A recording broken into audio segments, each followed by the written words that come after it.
Pemirsa, setiap orang pastinya memiliki tujuan keuangan. Nah, apa yang harus dilakukan jika di tengah jalan terjadi hambatan yang pada akhirnya dapat menggagalkan pencapaian tujuan keuangan Anda? Kita simak selengkapnya tentunya dalam Cerdas 5 Menit, Cerdas Finansial.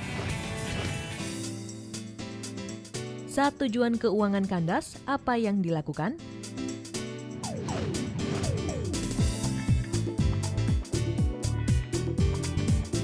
Saya bisa menjual properti saya atau mungkin mengatur ulang atau mengevaluasi ulang keuangan saya. Budget yang tadinya nggak perlu bisa terkontrol dengan baik.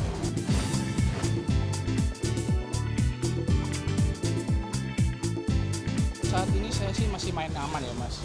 Kalau saya masih reksadana sama deposito doang. Perlu dirubah misalnya ya dari memang asetnya yang memang saya miliki itu harus memang ditata ulang. Ketika tujuan keuangan kandas di tengah jalan, perlunya melakukan penataan portofolio.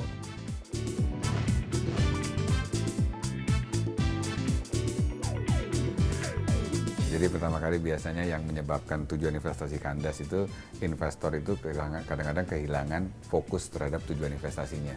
Jadi tadinya misalnya berinvestasi untuk masa depan, yang jangka panjang untuk pensiun, tiba-tiba berubah untuk kebutuhan-kebutuhan lain. Nah ini yang kadang-kadang karena perubahan pola hidup itu mengakibatkan tujuan investasinya juga nggak tercapai, itu yang pertama. Yang kedua nggak bisa dipungkiri juga adalah apa yang terjadi di sekeliling instrumen investasi yang dia beli. Jadi kayak misalnya kayak sekarang kondisi ekonomi itu mempengaruhi kinerja pasar modal. Nah ini yang perlu dilihat sama investor kadang-kadang.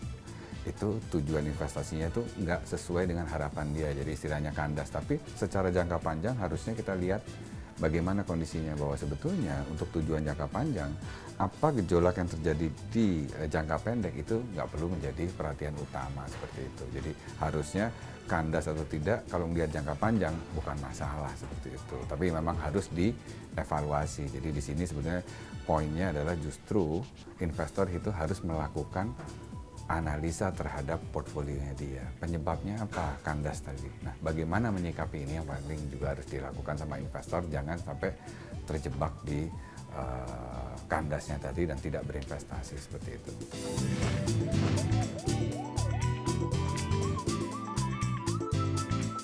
Kalau kita sudah tahu bahwa istilahnya nggak tercapai tujuannya, itu harus disiasati dengan melakukan istilahnya apa? Penyesuaian terhadap pola investasinya.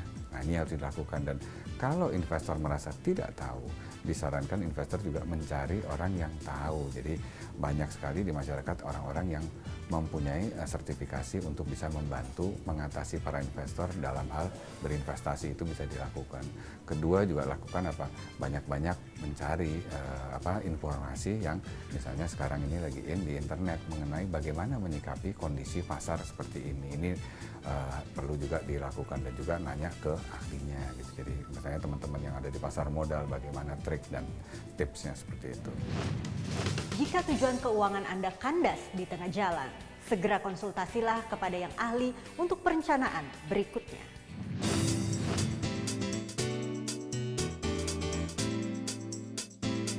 Sebetulnya seberapa sering, karena pasar juga harusnya terutama pasar modal itu sangat dinamis gitu ya. Tidak disarankan itu melakukan analisa terlampau sering. Tapi nggak juga berarti dia terus tidak dianalisa gitu. Jadi disarankan antara 3 sampai 1 tahun tergantung dari tingkat pengetahuan investor itu sendiri. Jadi paling tidak 3 bulan sekali dilihat investasinya bagaimana, disesuaikan dengan tujuan jangka panjang. Paling tidak juga 1 tahun sekali itu investor itu melakukan analisa terhadap kekayaannya dia, dan juga menyesuaikan dengan tujuan investasi yang akan dicapai untuk jangka panjang investor. Jadi paling nggak 3 sampai 1 tahun. Jika tujuan keuangan Anda kandas di tengah jalan, evaluasilah perencanaan keuangan dan segera lakukan revisi terhadap tujuan keuangan dan strategi keuangan Anda. Saya Chandra Dewi, Cerdas 5 Menit, Cerdas Finansial. Sampai jumpa. Dipersembahkan oleh